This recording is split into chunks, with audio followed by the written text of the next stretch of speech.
আমরা ইভেন্ট কি সেটা বুঝে গিয়েছি, ইভেন্ট কিভাবে হ্যান্ডেল করতে হয় সেটাও শিখেছি, টু ওয়ে ডেটা বাইন্ডিং কি সেটাও শিখেছি। আমরা আজকে একটা এলিমেন্টের সাথে মাল্টিপল ইভেন্ট কিভাবে অ্যাপ্লাই করতে হয় সেটা দেখার চেষ্টা করব। ইয়েস, আপনি একটা এলিমেন্টে শুধুমাত্র যে একটা ইভেন্ট হ্যান্ডেলার যুক্ত করতে পারবেন এমনটা না, আপনি একটা এলিমেন্টের সাথে একাধিক ইভেন্ট হ্যান্ডেলার যুক্ত করতে পারেন। ফর এক্সাম্পল, এই ইনপুট এলিমেন্টের সাথে আমরা আরও দুইটা ইভেন্ট হ্যান্ডেলার যুক্ত করতে পারি। সেই ইভেন্ট আমরা খুব বেশি হ্যান্ডেল করব না, কিন্তু যুক্ত করতে পারি।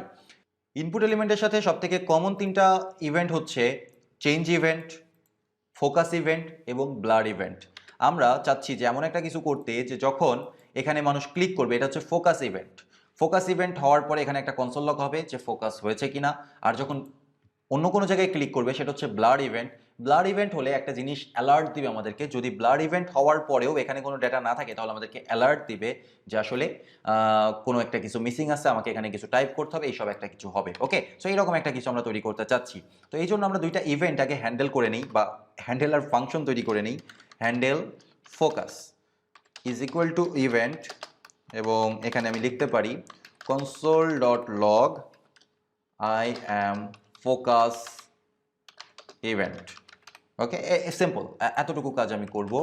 এরপরে আমরা করব blur event, handle blur is equal to event, এবং এখানে আমরা চেক করব যে নেমের কোনো প্রপার্টি আছে কিনা ব্লার হয়ে যাওয়ার সময়। If this dot state dot name যদি থাকে তাহলে তো থাকলোই, আর যদি না থাকে যদি না থাকে তাহলে আমরা কি করব, তাহলে আমরা একটা অ্যালার্ট দিব যে প্লিজ ইন্টার ইয়োর নেম। এবং ফাইনালি আমরা আর একটা কনসোল লগ করবো I am blur event, console.log I am blur event। ওকে, খুব সিম্পল। কিন্তু এবার আমরা এই ইভেন্টগুলোকে হ্যান্ডেল করব। কোথায় হ্যান্ডেল করব? ইনপুট এলিমেন্টের সাথে, যেখানে অন চেঞ্জ করেছি তার নিচেই আমরা লিখব অন ফোকাস। সিম্পল, সাজেশন দিচ্ছে আমার এডিটর, কোনো রকম কোনো প্রবলেম নেই। This dot handle focus. এবার আমরা প্রথমে দেখার চেষ্টা করি যে আসলে ফোকাস ইভেন্টটা কাজ করে কিনা। ওকে, কোনো কিছু নেই, মানে এখানে আমি ক্লিক করি, দেখেন আই অ্যাম ফোকাস, এটা কাজ করছে। কিন্তু আমি যদি ব্লার করি কোনো কিছু ঘটছে না, কারণ আমরা ব্লার ইভেন্টটাকে হ্যান্ডেল করিনি। ফোকাস ইভেন্ট যে অ্যাড করলাম তার মাধ্যমে কি চেঞ্জ ইভেন্টটা হারিয়ে গেল? সেটা আমরা একটু দেখার চেষ্টা করি। তো না, চেঞ্জ ইভেন্টও যায়নি, কিচ্ছু হয়নি, কোনো সমস্যা হয়নি। এবার আমরা ব্লার ইভেন্টটাকে অ্যাপ্লাই করব।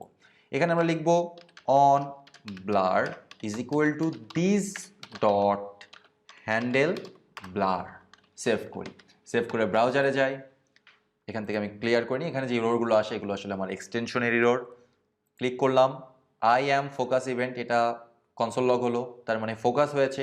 এবার বাইরে একটা ক্লিক করি, প্লিজ ইন্টার ইয়োর নেম, তার মানে ব্লার ইভেন্টও কাজ করছে, ফোকাস ইভেন্টও কাজ করছে। নাইম।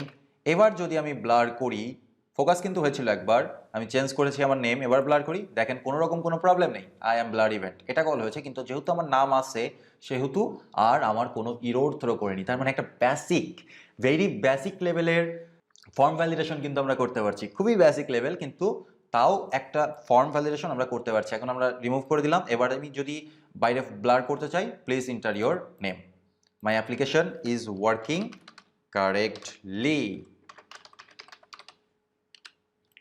ওকে, দ্যাটস কুল। সো এই ছিল আসলে আমাদের ইভেন্টের চ্যাপ্টারে আরও কয়েকটা আর্টিকেল এবং কিছু প্র্যাকটিস আমি আপনাদেরকে দিয়ে দিব, সেগুলো আপনারা প্র্যাকটিস করবেন। পরবর্তী চ্যাপ্টারে আমরা আলোচনা করব ইনপুট অ্যান্ড ফর্মস নিয়ে। জাস্ট ইনপুট এলিমেন্ট না, আরও অনেক রকমের ইনপুট আছে, সেই ইনপুট এলিমেন্টসগুলো সম্পর্কে আমরা জানবো। Text field, select, radio button, checkbox, এই বিষয়গুলো নিয়ে আমরা জানবো। এবং ফর্মস, কীভাবে একটা ফর্মস তৈরি করতে হয়, কীভাবে রিঅ্যাক্টে ফর্ম নিয়ে চিন্তা করতে হয়, সেই বিষয়গুলো নিয়েও আমরা আলোচনা করব ইন দ্য নেক্সট চ্যাপ্টার।